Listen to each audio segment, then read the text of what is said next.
Hello everyone, my name is Pranyanchal and I welcome you all in our YouTube channel of Core Academy. And this is the second lecture of the rise of nationalism in Europe.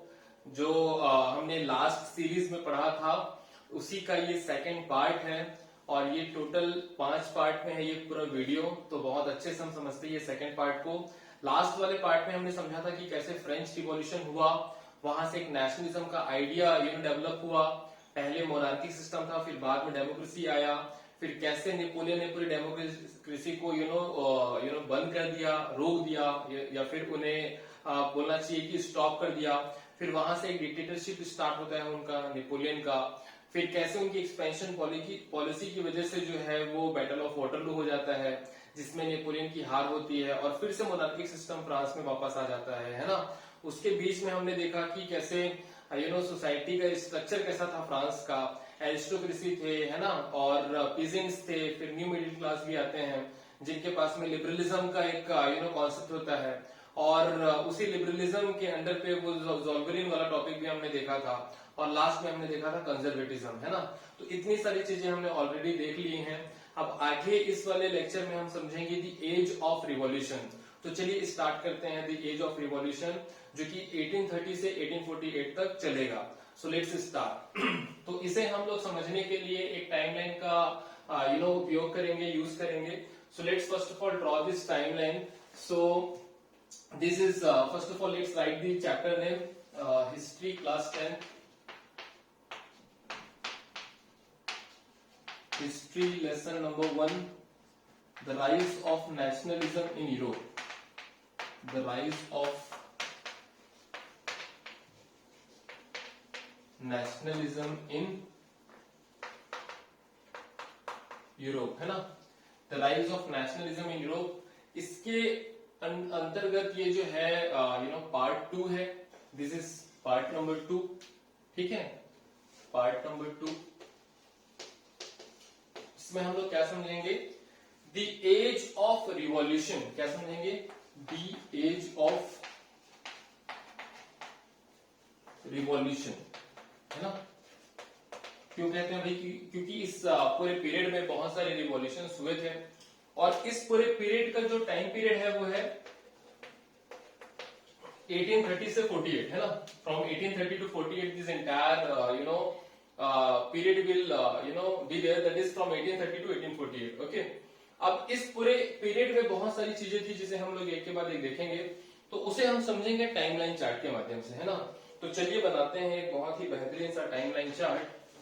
So let's draw this timeline. ये हमने timeline बना लिया।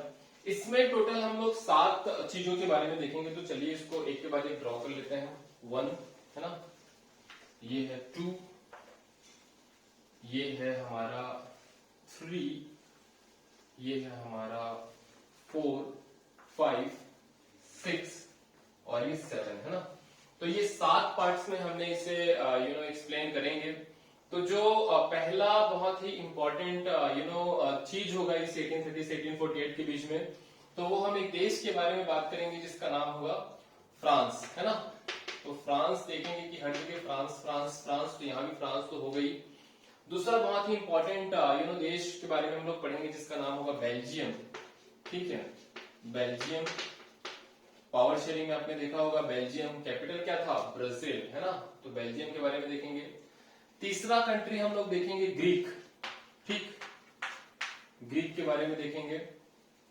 चौथा country हम लोग देखेंगे Germany, तो Germany के बारे में पढ़ेंगे हम लोग। ये हो गया जर्मनी, है ना। पांचवा जो है ना बहुत ही इंपॉर्टेंट, देखो ये तो 4 कंट्रीज के बारे में हम लोग देखेंगे, फ्रांस, बेल्जियम, ग्रीक और जर्मनी, ठीक है। लेकिन इन 4 देशों में जो रिवॉल्यूशन होता है उस रिवॉल्यूशन को करने के लिए रिवॉल्यूशनरीज भी तो चाहिए ना। तो जो 5वां टॉपिक है वो हम लोग किसके बारे में पढ़ेंगे? रिवॉल्यूशनरीज के बारे में पढ़ेंगे कि वो कौन लोग थे जो पूरा ये रिवॉल्यूशन करते थे, ठीक है। रिवॉल्यूशनरीज के बारे में इसमें देखेंगे अपन लोग, ठीक। उसके बाद में हम लोग जो नेक्स्ट बहुत ही इंपॉर्टेंट टॉपिक होगा वो ये है कि ये जो रिवॉल्यूशन करने के लिए आप ऐसा तो नहीं है कि खाली दिमाग से आप रिवॉल्यूशन कर दोगे, आपको कोई नया आइडिया भी तो चाहिए ना। तो कुछ नए आइडियाज के बारे में पढ़ेंगे। तो ये जो है इसको क्या कहेंगे हम लोग? विल बी कॉल्ड एज एक नया आइडिया आया था उस टाइम पे जिसे कहते हैं रोमांटिसिज्म। क्या कहते हैं? रोमांटिसिज्म। तो यहाँ पर क्या पढ़ेंगे हम लोग? रोमांटिसिज्म के बारे में। ठीक है, तो रोमांटिसिज्म मतलब ऐसा नहीं कि रोमांस वगैरह के बारे में पढ़ेंगे, ऐसा नहीं, कुछ भी नहीं है ना। इसमें एक कल्चरल मूवमेंट के बारे में पढ़ेंगे जो कि काफी इंटरेस्टिंग है। ठीक है, तो रोमांटिसिज्म हो गया। उसके बाद में जो लास्ट हम लोग पढ़ेंगे ना, वो पढ़ेंगे हम लोग वुमेन के बारे में। किनके बारे में पढ़ेंगे? वुमेन की। उनका क्या रोल था, उनका क्या पर्सपेक्टिव था, उनका क्या कंडीशन था इस पूरे पीरियड के दौरान पे, तो वो हम देखेंगे। तो टोटल 7 चीजों के बारे में पढ़ना है। France, that is Belgium, then Greek, then Germany, then revolutionaries, then romanticism, and at last about women. Okay, so let's start one by one. तो सबसे पहले देखते हैं फ्रांस। तो फ्रांस में जो रिवॉल्यूशन हुआ था इस पीरियड में, वो 2 रिवॉल्यूशन हुआ था। एक हुआ था 1830 में और दूसरा जो रिवॉल्यूशन हुआ था वो हुआ था 1848 में, है ना। तो सबसे पहले जो देखते हैं 1830 का रिवॉल्यूशन। तो जो फ्रांस में 1830 का जो रिवॉल्यूशन हुआ था ना, उसे क्या कहते हैं? याद रखिएगा, उसे कहते हैं जुलाई रिवॉल्यूशन। ठीक है, तो जुलाई रिवॉल्यूशन, है ना, कब हुआ था भाई? 1830 में हुआ था। कब हुआ था? 1830 में हुआ था जुलाई रिवॉल्यूशन। अब आप पूछोगे कि सर ये जुलाई रिवॉल्यूशन हुआ क्यों था? तो याद रखिएगा, मैंने आपको जो बताया था ट्रीटी ऑफ वीना जब फ्रांस में हुआ था, किसने किया था ट्रीटी ऑफ वीना?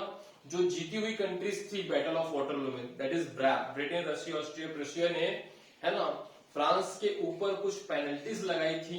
कौन से ट्रीटी के माध्यम से? Treaty of Vienna. और उसी ट्रीटी ऑफ वियना के माध्यम से फ्रांस में क्या वापस आ गया था? मोनार्किक सिस्टम। तो कौन से मोनार्क आए थे फ्रांस में, देखेंगे हम लोग। तो यहाँ पर जो फ्रांस में मोनार्की की जो एंट्री हुई थी वापस 1815 के बाद में, तो उस मोनार्क का नाम था, जो कि बर्बर डायनेस्टी से ही थे, उस मोनार्क का नाम था लुइस 18। क्या नाम था? लुइस 18। अब आप बोलोगे कि सर जो लुइस 16 तो हमने पढ़ा है फ्रेंच रिवॉल्यूशन के दौरान, तो लुइस 17 आना चाहिए सीक्वेंस में, तो लुइस 18 कैसे आ गया, है ना। तो देखिएगा, आप बहुत सही क्वेश्चन सोचे हैं, अगर ऐसा सोचे हैं तो लुइस 18 इसलिए आ जाते हैं क्योंकि लुइस 17 की मृत्यु बहुत कम एज में हो जाती है, तो इसीलिए लुइस 18 को वहां का राजा बनाया जाता है नया, है ना। तो याद रखिएगा, ये लुइस 18 भी ज्यादा समय तक नहीं रह पाते हैं और इनकी जो डेथ है वो 1824 में हो जाती है। मतलब ये कहां से कहां तक राजा रहते हैं? 1815 से 1824 के बीच में ये राजा रहते हैं, है ना। उसके बाद में इनके जो एक कजिन ब्रदर रहते हैं उनको राजा बना दिया जाता है, जिनका नाम था चार्ल्स एक्स। क्या नाम था? Charles x. ठीक है, तो यहाँ पर मैं CX के नाम से कर देता हूँ, चार्ल्स एक्स। और चार्ल्स एक्स जो है आगे राजा रहेंगे अप टू 1830। ठीक है, means 1824 to 1830 who will be the king? Charles X. अब देखिए, जो चार्ल्स एक्स थे ना, वो बहुत ही डोमिनेंट किंग थे। वो चाहते थे कि सभी जो पावर हो वो राजा के पास ही हो, उन्हीं के पास में होता था, लेकिन वो प्रजा को बिल्कुल भी कुछ राइट्स और फैसिलिटीज नहीं देना चाहते थे। उन्होंने जो फ्रीडम ऑफ प्रेस को एबोलिश कर दिया, जुलाई में 1820 में उन्होंने एक ऑर्डिनेंस लेके आए, जिसके माध्यम से उन्होंने जो पूरा उनका एक सिस्टम था फ्रीडम ऑफ प्रेस का, उसको खत्म कर दिए और जो लोगों को कुछ बेसिक राइट्स था उसको भी हटा दिए, जिसकी वजह से लोग बहुत गुस्से में आ गए। और लोगों का पहले से ही डिमांड था कि कॉन्स्टिट्यूशन होना चाहिए, वो और ज्यादा वायलेंट तरीके से डिमांड करने लगे। और इसी डिमांड की वजह से और राजा ने जो फ्रीडम ऑफ प्रेस और बाकी चीजों को खत्म किया था, उसके प्रोटेस्ट में उन्होंने क्या कर दिया? रिवॉल्यूशन कर दिया, जिसे कहते हैं जुलाई रिवॉल्यूशन 1830 का, है ना। इस जुलाई रिवॉल्यूशन के बाद जो है चार्ल्स एक्स को अपने पद से हटना पड़ा। ठीक है, पद से हट गए और जैसे ही ये पद से हटे वैसे ही फ्रांस में क्या आया? कॉन्स्टिट्यूशन आया। ठीक है, तो कॉन्स्टिट्यूशन आ गया फ्रांस में, कॉन्स्टिट्यूशन। और कॉन्स्टिट्यूशन के साथ में एक नए किंग आए, है ना। कॉन्स्टिट्यूशन के साथ में एक नए राजा आए और इन नए राजा का नाम क्या था? Louis Philippe. क्या नाम था इन नए राजा का नाम? लुइस फिलिप, याद रखिएगा। ठीक है, तो कॉन्स्टिट्यूशन आ गया प्लस जो ये नए राजा आ गए, है ना। अब ये जो कॉन्स्टिट्यूशन भी है देखिए, और राजा भी है, राजा को क्या बोलते हैं? मोनार्क। किंग को क्या बोलते हैं? मोनार्क। तो इस पूरे पीरियड को जिस समय तक राजा और कॉन्स्टिट्यूशन दोनों रहेगा उसको क्या बोलेंगे? कॉन्स्टिट्यूशनल मोनार्क बोलेंगे। अभी तक क्या थे? सिर्फ राजा थे, इसलिए इस पीरियड को अप टू 1830 क्या बोलते थे? मोनार्किक पीरियड बोलते थे। लेकिन अभी हमारे पास में कॉन्स्टिट्यूशन भी है प्लस किंग भी है, तो इसीलिए इस पीरियड को क्या बोलेंगे हम लोग? कॉन्स्टिट्यूशनल मोनार्किक पीरियड बोलेंगे। क्या बोलेंगे? कॉन्स्टिट्यूशनल मोनार्किक पीरियड है ना, कॉन्स्टिट्यूशनल मोनार्की पीरियड। अभी जो कॉन्स्टिट्यूशनल मोनार्की पीरियड है वो कब से कब तक चलेगा, तो 1830 से 1848 तक चलेगा। 1848 तक क्यों चलेगा, क्योंकि 1848 में फिर से एक रिवॉल्यूशन हो जाता है फ्रांस में, है ना। तो समझिए, फिर से एक बार समझाता हूं।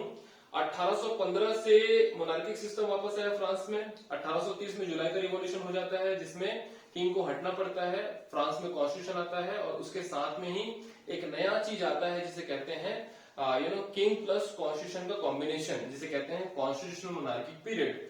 और ये कब तक चलता है, 1848 तक। और जो नए राजा हैं उनका नाम क्या था, लुइस फिलिप, है ना। तो याद रखिएगा, ठीक है। कहीं कहीं पर उन्हें लुई फिलिप भी कहा जाता है, तो प्रोनाउंसिएशन देख लीजिएगा क्या है। तो 1830 टू 1848 का जो पीरियड है उसे क्या कहेंगे, कॉन्स्टिट्यूशनल मोनार्किक पीरियड। अब ये क्वेश्चन आता है कि 1848 में ऐसा कौन सा रिवॉल्यूशन हो गया था जिसमें फिर से जो है वो बहुत बड़ा चेंज होगा, है ना। तो देखेंगे, उसे समझेंगे। तो ये जो 1848 का यहाँ पर जो रिवॉल्यूशन होगा, ये मैं यहाँ पर लिख देता हूं। 1848 का जो रिवॉल्यूशन होगा वो आखिर होता क्यों है, तो देखो वो होता है, एक बहुत ही बड़ा इवेंट हुआ था जिसे कहते हैं ग्रेट इकोनॉमिक डिप्रेशन। क्या कहते हैं, ग्रेट इकोनॉमिक डिप्रेशन, जो कब हुआ था, 1830 में हुआ था, 1830 में, है ना। ग्रेट इकोनॉमिक डिप्रेशन स्टार्ट हुआ था 1830 में, उसके इफेक्ट जो है बहुत सालों तक रहे थे। तो हम समझते हैं कि ग्रेट इकोनॉमिक डिप्रेशन आखिर हुआ क्यों था, है ना। पहले आप उसे देख लेते हैं, क्योंकि इसके ऊपर भी कई सारे क्वेश्चंस आ जाते हैं ना।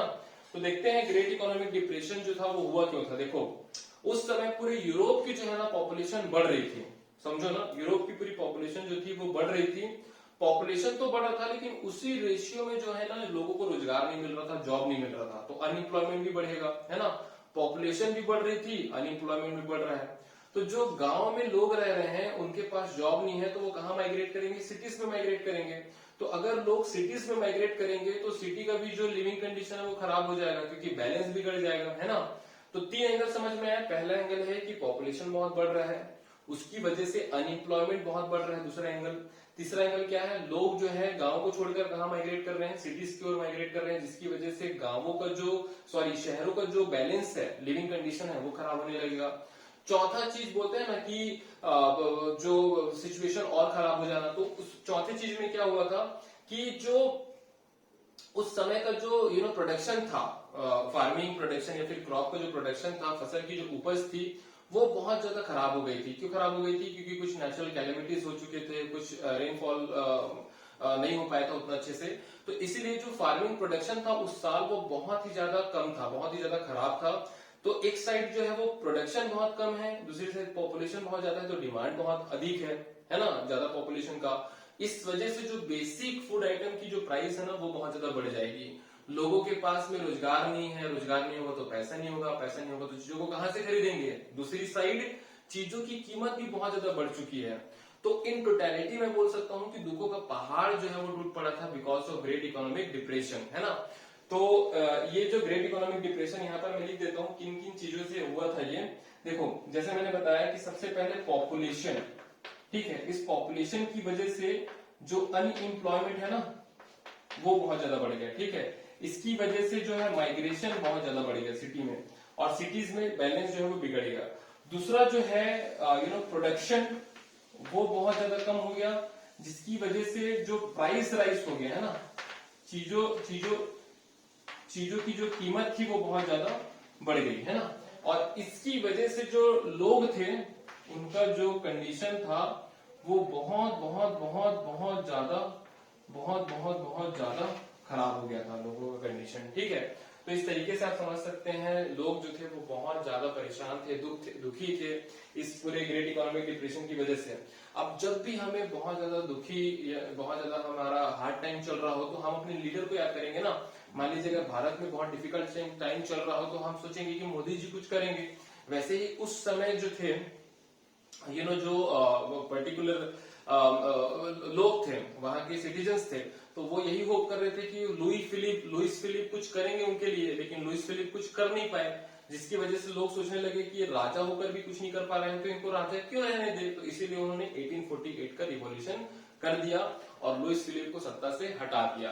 तो जब लुइस फिलिप सत्ता से हटते हैं तो फिर कॉन्स्टिट्यूशन तो है, लेकिन राजा को हटा दिया गया। क्यों हटा दिया? क्योंकि राजा कुछ कर नहीं पाए इस क्राइसिस के टाइम पे, ग्रेट इकोनॉमिक डिप्रेशन के टाइम पे। तो इसीलिए जो है सिर्फ फ्रांस में क्या बचता है, सिर्फ और सिर्फ कॉन्स्टिट्यूशन बचता है फ्रांस में, ठीक है, सिर्फ और सिर्फ कॉन्स्टिट्यूशन बचता है। और आपको पता होगा जब आप फ्रेंच रिवॉल्यूशन पढ़ रहे होंगे तो एक बहुत ही इंपॉर्टेंट पॉलिटिकल बॉडी थी जिसे कहा जाता था नेशनल असेंबली, है ना। तो फ्रांस में आफ्टर 1848 नेशनल असेंबली ने पूरा चीजों को अपने अंडर पे लिया, और जो लीडर होते थे ना अब वो चुन के आने लगे, लोगों के द्वारा वोटिंग के माध्यम से चुन के आने लगे। इसीलिए आफ्टर 1848 फ्रांस में क्या स्टार्ट हो गया, रिपब्लिक पीरियड स्टार्ट हो गया। क्या स्टार्ट हो गया? Republic period. Okay, after which period? After 1848, है ना। तो ये रिपब्लिक पीरियड स्टार्ट हो गया कहाँ? फ्रांस में। तो ये जो है वो पूरा फ्रांस का क्रांति है 1830 से 1848 का। तो आई होप ये आपको बहुत अच्छे से समझ में आया होगा, है ना। तो चलिए अब दूसरी क्रांति की तरफ चलते हैं जो कि बेल्जियम में हुआ था। देखो फ्रांस में कितने क्रांति हुआ? 2, जुलाई रिवॉल्यूशन 1830 और 1848 का रिवॉल्यूशन, है ना। तो जुलाई रिवॉल्यूशन के बाद में क्या आया था फ्रांस में? कॉन्स्टिट्यूशनल मोनार्की का आया था। और 1848 रिवॉल्यूशन के बाद में फ्रांस में क्या आया? रिपब्लिक पीरियड आया। तो ये आपका कॉन्सेप्ट बहुत अच्छे से क्लियर होना चाहिए। उसके बाद में जो दूसरा हम लोग पढ़ेंगे बेल्जियम। तो चलिए समझते हैं बेल्जियम में क्या हुआ था। बहुत छोटा स्टोरी है ये बेल्जियम का। तो बेल्जियम को जो आजादी मिली, याद रखिएगा वो कब मिला था? 1830 में मिला था, है ना। बेल्जियम को जो आजादी मिली 1830 में मिला था। और किन से इनको आजादी मिली थी? United kingdom of Netherlands, United kingdom of Netherlands है, तो इनसे इनको क्या मिली थी? आजादी मिली थी। तो इतना ही आपको याद रखना है बेल्जियम में, और ज्यादा कुछ आपको याद नहीं रखना है ना। तो बेल्जियम को आजादी 1830 में मिला था। किनसे मिला था? यूनाइटेड किंगडम ऑफ नीदरलैंड, है ना। और इनका कैपिटल क्या है? ब्राजील है। देखिए कैसे हुआ था, है ना। अगर आप वर्ल्ड मैप को देखोगे तो जो बेल्जियम है वो फ्रांस के जस्ट ऊपर है। तो बोलते हैं ना कि जो नेबरिंग कंट्रीज देखते रहते हैं कि क्या हो रहा है आसपास में, है ना। तो जो बेल्जियम के लोग हैं वो देख रहे थे कि फ्रांस में तो इतना रिवॉल्यूशन हो रहा है, तो हमें भी कुछ रिवॉल्यूशन करना चाहिए। तो इसीलिए फ्रांस की क्रांति से सीखते हुए बेल्जियम के लोगों ने भी क्या कर दिया? रिवॉल्यूशन कर दिया और उनको आजादी मिल गई। किनसे मिली आजादी? United kingdom of Netherlands. United kingdom of Britain मत लिख देना, है ना। यूनाइटेड किंगडम ऑफ क्या है? नीदरलैंड है ना। तो ये हमारा बेल्जियम का भी हो गया। अब उसके बाद में हम समझते हैं ग्रीक में। तो ग्रीक में क्या हुआ था? तो ग्रीक में हुआ था ग्रीक वॉर ऑफ इंडिपेंडेंस। क्या हुआ था? Greek war of independence. ये बहुत ही इंपॉर्टेंट इवेंट है, बोर्ड एग्जामिनेशन में आता है। तो थोड़ा समझते हैं इसको अच्छे से। देखिए ये जो ग्रीक वॉर ऑफ इंडिपेंडेंस है वो स्टार्ट हुआ था 1821 से 32 में, है ना। 1821 से 32 तक पूरा ग्रीक वॉर ऑफ इंडिपेंडेंस चला था। और जो ग्रीक था ना वो किसके अंडर में था? ओटोमन एम्पायर के अंडर में था, ठीक है। ओटोमन एम्पायर, है ना। ओटोमन एम्पायर के अंडर में था। ओटोमन एम्पायर को आज का क्या कहते हैं? टर्की कहते हैं, ठीक है। उस समय ओटोमन एम्पायर कहलाता था। तो ओटोमन एम्पायर जो है वो ग्रीक पर कब्जा किया हुआ था। लेकिन याद रखिएगा जो ग्रीक है ना वो बहुत ही इंपॉर्टेंट एंसेंट कंट्री है। वो ऐसा कोई छोटा मोटा कंट्री नहीं है ना। ऐतिहासिक रूप से जो ग्रीक का बहुत ज्यादा इंपॉर्टेंस है। और ग्रीक को क्या कहा जाता है? Cradle of European civilization. क्या कहा जाता है ग्रीक को? Cradle of European civilization. याद रखिएगा क्रेडल ऑफ यूरोपियन सिविलाइजेशन मतलब क्या? कि जो यूरोपियन सिविलाइजेशन है वो कहां से स्टार्ट हुआ है? ग्रीक से स्टार्ट हुआ है। तो इसलिए पूरे यूरोपियन कॉन्टिनेंट के लिए ग्रीक का हिस्टोरिकल इंपॉर्टेंस बहुत ज्यादा है। और ग्रीक जो है वो एक क्रिश्चियन कंट्री है और ओटोमन एम्पायर एक इस्लामिक कंट्री है। तो कभी भी यूरोपियन कॉन्टिनेंट ये नहीं चाहेगा कि एक बहुत ही इंपॉर्टेंट हिस्टोरिकल कंट्री जिसका नाम है ग्रीक वो किसी इस्लामिक कंट्री के अंडर पे रहे। इसलिए बाकी देश यूरोप के हमेशा ग्रीक को सपोर्ट करते थे कि आपको क्या मिलना चाहिए? आजादी मिलना चाहिए। और उन्हीं के सपोर्ट की मदद से after so many struggles finally Greek got independence in which year? 1832 through one treaty which is called as treaty of Constantinople. तो ये याद रखिएगा ग्रीक को जो आजादी मिली थी वो एक ट्रीटी से मिला था जिसे कहते हैं ट्रीटी ऑफ कॉन्स्टेंटिनोपल, है ना। यहाँ पर लिख देते हैं ट्रीटी ऑफ कॉन्स्टेंटिनोपल। और ये कब हुआ था ट्रीटी ऑफ कॉन्स्टेंटिनोपल? 1832 में हुआ था। इसके बाद जो है वो ग्रीक को आजादी मिल गई थी। तो ग्रीक को एक मैंने जैसे बताया कि क्या कहा जाता था? Cradle of European civilization. ये आपको याद रहना चाहिए, ठीक। तो इतना समझ में आया कहीं पर कोई दिक्कत? ग्रीक का जो पूरा इंडिपेंडेंस का स्ट्रक्चर था वो किस में बेस्ड था? रिलीजियस डिफरेंसेस पर, है ना, कि उनका रिलीजन क्रिश्चियनिटी है और ऑटोमन एम्पायर का रिलीजन क्या है? इस्लाम है ना। तो इस बेसिस पर उन्होंने क्या किया था, पूरा अपना इंडिपेंडेंस का बेस रखा था। ठीक, तो ये हुआ Greek war of independence, board examination में आता है डायरेक्टली, आप इसे अच्छे से प्रिपेयर करिएगा। ठीक है, उसके बाद में तीसरा जो बहुत ही चौथा जो बहुत ही इंपॉर्टेंट कंट्री है वो है जर्मनी। आप देखेंगे अगर आप वर्ल्ड मैप में देखोगे ना, तो फ्रांस, जर्मनी, बेल्जियम, ये सभी एक दूसरे के काफी आस पास ही हैं, ज्यादा दूर नहीं है। ठीक है, तो जब फ्रांस, बेल्जियम और ये सभी देशों में क्रांति के ऊपर क्रांति हुआ जा रहा है, तो जर्मनी के लोग भी सोचेंगे ना कि हमारे देश में भी कुछ क्रांति हो, हमारे देश के लोगों को भी कॉन्स्टिट्यूशन का पावर मिले। तो इसीलिए कॉन्स्टिट्यूशन का रूल स्टैब्लिश करने के लिए जर्मनी में भी कुछ हुआ 1848 में। कौन से साल में हुआ था? 1848 में हुआ था। तो इसको समझते हैं बहुत अच्छे से हम लोग। 1848 एक्चुअली 1848 में क्या हुआ था, यहाँ पर जर्मनी में एक पार्लियामेंट का गठन हुआ था जिसे कहते हैं फ्रैंकफर्ट पार्लियामेंट, है ना। तो ये जो फ्रैंकफर्ट है ना, ये जो है जर्मनी का बहुत ही इंपॉर्टेंट सिटी है जिसे कहते हैं हम लोग फ्रैंकफर्ट। और इसी फ्रैंकफर्ट सिटी के अंदर पे ही एक चर्च है जहां पर ये पूरा पार्लियामेंट हुआ था जिसे कहते हैं सेंट पॉल चर्च, है ना, सेंट पॉल चर्च। ठीक है, तो जर्मनी में ये जो पूरा Frankfurt parliament saint Paul church में कब कंडक्ट हुआ था? 1848 में। और इसी सेंट पॉल चर्च में उन्होंने एक असेंबली बनाई थी जिसे कहते हैं ऑल जर्मन नेशनल असेंबली, है ना। इसी ऑल जर्मन नेशनल असेंबली की 831 मेंबर्स ने एक कॉन्स्टिट्यूशन ड्राफ्ट किया और उस कॉन्स्टिट्यूशन को लेके गए प्रशिया के किंग जिनका नाम था फ्रेडरिक विल्हेम फोर। क्या नाम था? Frederick Wilhelm four. अब आप बोलोगे प्रशिया क्यों? तो प्रशिया ही पहले क्या कहलाता था? जर्मनी कहलाता था। ठीक है, तो याद रखिएगा क्या नाम था किंग का? फ्रेडरिक विल्हेम फोर, है ना, फ्रेडरिक विल्हेम फोर। अब देखो कि जो लोग थे वो कॉन्स्टिट्यूशन को लेकर फ्रेडरिक विल्हेम फोर के पास गए कि सर ये आप इस कॉन्स्टिट्यूशन को अप्रूव कर दीजिए, और इस कॉन्स्टिट्यूशन को अप्रूव करने के बाद में आपकी जो पावर है वो लिमिट हो जाएगी और आपको कॉन्स्टिट्यूशन के अकॉर्डिंग डिसीजन लेना पड़ेगा। तो जो किंग एक्सेप्ट करेंगे कि रिजेक्ट करेंगे? स्ट्रेट अवे रिजेक्ट कर देंगे और बोलेंगे अपने आर्मी को कि जाओ और इनको अच्छे से सबक सिखाओ और इनका पूरा मूवमेंट को सप्रेस कर दो, है ना। तो आर्मी गई और पूरे मूवमेंट को सप्रेस कर दी बहुत आसानी से। क्यों बहुत आसानी से? क्योंकि जो फ्रैंकफर्ट पार्लियामेंट में ना बहुत से सेक्शन ऑफ कम्युनिटीज के लोग रहते थे, रिच लोग भी मेंबर्स थे, मिडिल क्लास भी मेंबर्स थे और पुअर भी मेंबर्स थे, लेकिन जो सबसे इन्फ्लुएंशियल ग्रुप था ना वो था मिडिल क्लास। तो मिडिल क्लास बाकी लोगों को सुनता नहीं था, वो अपने ही बात को जो है ना चाहते थे कि प्रमोट और चाहते थे कि वो उसमें हो कॉन्स्टिट्यूशन में, है ना।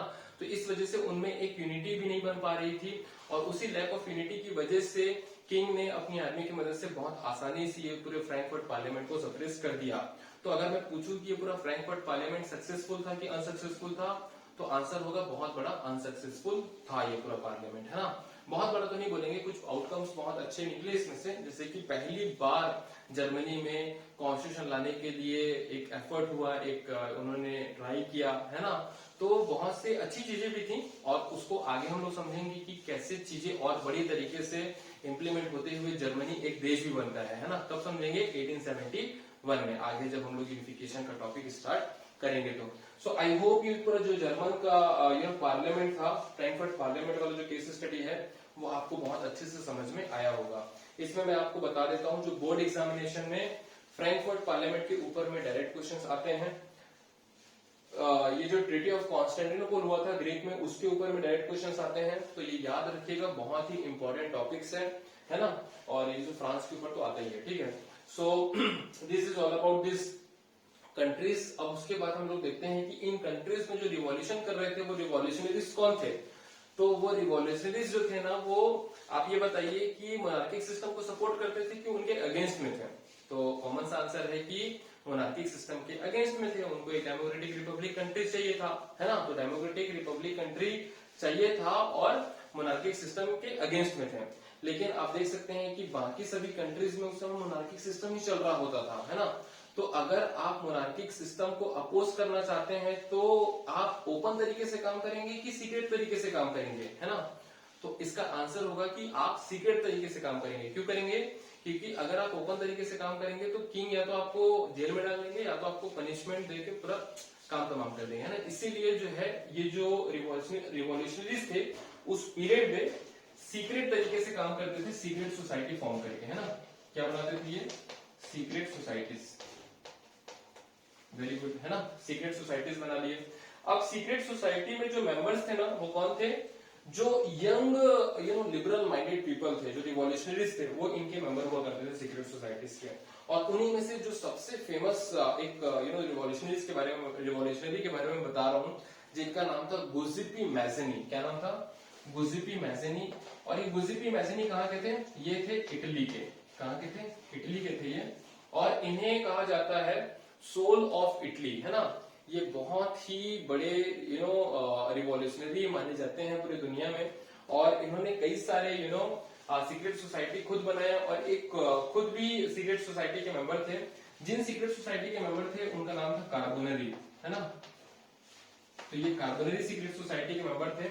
और इन्होंने 2 सीक्रेट सोसाइटी फॉर्म किए थे। एक का नाम था यंग इटली, जिनको इन्होंने कब इस्टेब्लिश किया था? 1831 में। कहां पर इस्टेब्लिश किया था? मर्साइलिस, फ्रांस में इस्टेब्लिश किया था। और दूसरा जो था उसे कहते हैं यंग यूरोप। क्या कहते हैं? Young Europe. ये कब आया था? 1834। और ये कहां इस्टेब्लिश हुआ था? बर्ने। कहां पर है ये? कहां पर है भाई? स्विट्जरलैंड में, ठीक है। तो ये यंग इटली और यंग यूरोप 2 सीक्रेट सोसाइटी किसने फॉर्म किया था? गुजिपी मैज़ेनी ने। और वो खुद भी एक सीक्रेट सोसाइटी के मेंबर थे जिनका नाम क्या था? कार्बोनरी, ठीक है। अब आप एक क्वेश्चन पूछेंगे कि सर ये जो यंग इटली और यंग यूरोप इन्होंने बनाया, है ना, एक को बनाया फ्रांस में, दूसरे को बनाया स्विट्जरलैंड में, तो ये तो आउट ऑफ इटली बनाया। इटली में उन्होंने कुछ क्यों नहीं फॉर्म किया? तो इटली में उन्होंने इसलिए कुछ फॉर्म नहीं किए क्योंकि उनको देश से निकाल दिया गया था, है ना। क्यों देश से निकाल दिया गया था? क्योंकि वो एक जगह है जिसका नाम है लिगुरिया, तो उसको ना आजाद कराने की कोशिश कर रहे थे। तो जैसे ही सरकार को पता चला, इनको क्या कर दिया गया? देश से बाहर निकाल दिया गया, है ना। तो इस वजह से ये जो है बाकी चीजें बाहर करते हैं। और इनका एक बहुत बड़ा सपना था। क्या इनका बहुत बड़ा सपना था? कि एक दिन ये जो है पूरे अपने देश को, इटली को क्या कर सके? एक यूनिफाइड देश देख सके, है ना। तो इनका सबसे बड़ा एम क्या था? यूनिफिकेशन ऑफ इटली, ठीक है। इनका जो सबसे बड़ा सपना था यूनिफिकेशन ऑफ इटली, है ना, यूनिफिकेशन ऑफ इटली। इनका जो जन्म हुआ था वो 1807 में हुआ था जेनेवा में। जेनेवा एक जगह का नाम है इटली का, है ना। तो याद रखिएगा ये जो पूरा प्रोसेस है, ये जो पूरा टॉपिक है वो रिवॉल्यूशनरीज के ऊपर है। गुजिपी मैज़ेनी को याद रखिएगा। क्या कहा जाता था? Soul of Italy. कौन से देश से थे? इटली से थे, ठीक है। अब उसके बाद हम लोग स्टार्ट करते हैं रोमांटिसिज्म। तो रोमांटिसिज्म, जैसे मैंने पहले कहा कि रोमांस वगैरह से रिलेटेड नहीं है, ये एक कल्चरल मूवमेंट है। क्या है? ये एक कल्चरल मूवमेंट। तो यहां लिखते हैं कल्चरल मूवमेंट, है ना। ये जो रोमांटिक लोग थे ना, वो बोलते थे कि हमें साइंस और लॉजिक पर बिल्कुल भी भरोसा नहीं है, हमें जो अपने कल्चर पर भरोसा है। और जब कल्चर की बात करते हो तो क्या आ जाता है आपका? डांस, ड्रामा, म्यूजिक, पेंटिंग, है ना। ये सभी चीजें जो है वो उसमें आ जाती है। जो फोक टेल्स होते हैं, तो ये सभी चीजें जो है वो उसमें बहुत अच्छे से आ जाता है। तो इसी मूवमेंट को लेके जो ये ना इमोशनल फीलिंग पर ज्यादा बिलीव करते थे, और जो साइंटिफिक और लॉजिकल बिलीफ पर ज्यादा फोकस नहीं करते थे, ठीक है। इसके कुछ मैं एग्जांपल्स आपको देना चाहूंगा। जैसे कि अपन जर्मनी की बात करें तो जर्मनी में एक बहुत ही इंपॉर्टेंट रोमांटिक फिलोसोफर थे जिनका नाम था Johann Gottfried Herder. Johann Gottfried Herder. तो ये कहते थे कि जो जर्मनी में एक ट्रू नेशनलिज्म तभी आ सकता है जब जर्मन के लोग, जिन्हें डैशफो कहा जाता था, वो अपने कल्चर के बारे में जाने, पहचाने और समझे, है ना। तो ये कौन कहते थे? जोहान गॉटफ्रेड हर्डल कहते थे। उसी प्रकार से जर्मनी में ही एक और बहुत ही इंपॉर्टेंट लोग थे, पर्सन थे, जिन्हें कहा जाता था ग्रीम ब्रदर्स। क्या कहते थे? ग्रीम ब्रदर्स, है ना। तो ये ग्रीम ब्रदर्स भी बहुत इंपॉर्टेंट है। ये क्यों इंपॉर्टेंट है? क्योंकि इन्होंने जो है वो फॉक टेल्स, जो वहां के लोक कथाएं होती थी लोकल, उनको लोगों को सुनाते थे, बताते थे, और एक नेशनलिज्म की फीलिंग जगाते थे। उसके बाद में हम लोग कुछ एग्जांपल देखते हैं पोलैंड से। तो पोलैंड में जो है ना वो लैंग्वेज को बहुत जबरदस्त तरीके से यूज किया गया as a symbol of nationalism, है ना। तो लैंग्वेज को वो कैसे यूज किया करते थे, देखिए मैंने जैसे पहले ही आपको बताया था कि जो पोलैंड को कौन रूल करता था उस समय, रशिया के अंडर में था ना पोलैंड। तो रशिया जो अपना कल्चर और अपना लैंग्वेज पोलैंड के ऊपर बहुत जबरदस्त तरीके से इम्पोज किया करते थे, जो कि पॉलिश लोगों को बिल्कुल पसंद नहीं था। तो इसीलिए उनको प्रोटेस्ट करने के लिए वो अपना लैंग्वेज यूज करते थे। तो हमेशा जब भी वो आपस में मिलते थे, चाहे वो चर्च में हो चाहे बाकी जगह पे हो, वो हमेशा पॉलिश लैंग्वेज पे ही बात किया करते थे, है ना। तो वो लैंग्वेज को as a tool of protest use किया करते थे। तो ये एक बहुत इंपॉर्टेंट चीज हुआ, लैंग्वेज लोगों को जोड़ सकता है, ठीक है। दूसरा जो बहुत इंपॉर्टेंट है, पोलैंड में ही एक बहुत ही इंपॉर्टेंट डांस फॉर्म है, कुछ डांस फॉर्म है जिसे नेशनल सिंबल का टाइटल दिया गया, जैसे कि पोलोनाइज एंड माजुर्की। तो ये जो पोलोनाइज एंड माजुर्की को किसका टाइटल दिया गया, नेशनल सिंबल का टाइटल दिया गया, है ना। और एक और भी बहुत इंपॉर्टेंट पर्सन थे वहां पर जिनका नाम था कैरोल क्रुपविंस्की, जिन्होंने ओपेरा म्यूजिक को यूज किया लोगों को यूनाइट करने के लिए, एक नेशनलिज्म की फीलिंग जगाने के लिए। तो ये कहाँ का केस स्टडी है, पोलैंड का केस स्टडी है, ठीक है। तो अगर इतनी सारी पॉइंट्स अगर आप रोमांटिसिज्म के अंडर पे लिखते हैं तो I can guarantee you that you will get full marks, ठीक। तो this is all about the romanticism. उसके बाद में लास्ट में हम लोग डिस्कस करेंगे कि इनके बारे में, वुमेन के बारे में, ठीक है। तो एक बात मैं ये बताना चाहता हूं कि वुमेन ने through out the revolution they have participated very actively, बहुत एक्टिव तरीके से उन्होंने पार्टिसिपेट किया, लेकिन उनको उसका डिजायर्ड रिजल्ट आउटकम नहीं मिल पाया। उनका क्या था डिमांड की उनको भी इक्वालिटी मिले, है ना, और उनको वोटिंग राइट्स मिले। तो ये दोनों का दोनों जो चीज है ना, वो वुमेन को बहुत जल्दी से नहीं मिल पाया, है ना। पूरा रिवॉल्यूशन होते रहा लेकिन वुमेन को जो है वोटिंग राइट्स नहीं मिल पाया। अगर मैं फ्रांस की स्पेसिफिकली बात करूं तो फ्रांस में वुमेन को मिलता है वोटिंग राइट्स बहुत लेट से, है ना, दैट इज इन 1946। आप समझ सकते हैं कितने लेट से मिला आपको वोटिंग राइट्स, है ना। 1946 में फ्रांस में वुमेन को वोटिंग राइट्स मिलता है। हालांकि वो बीच में कई सारे पॉलिटिकल ग्रुप्स बनाते हैं, न्यूज़पेपर में अपने आर्टिकल्स और एडिटोरियल्स लिखते हैं, लेकिन फिर भी उनको जो उनका डिमांड था वो कभी उनका फुलफिल नहीं हो पाया बहुत जल्दी, काफी लेट से जो है उनको सारी चीजें मिली। So this is all about the women and this is all about the entire the age of revolution. I hope आपको बहुत अच्छे से समझ में आया होगा, है ना। इसके बेसिस पे क्वेश्चंस पूछे जाते हैं और जो लास्ट हमारा 5th पार्ट है वो तो कंप्लीटली डेडिकेटेड है क्वेश्चंस और आंसर के सेशन पर, है ना। So if you have any doubt, problem, question, you can comment below and let me know. We will meet in the next video. Till then, bye bye. Take care. Thank you.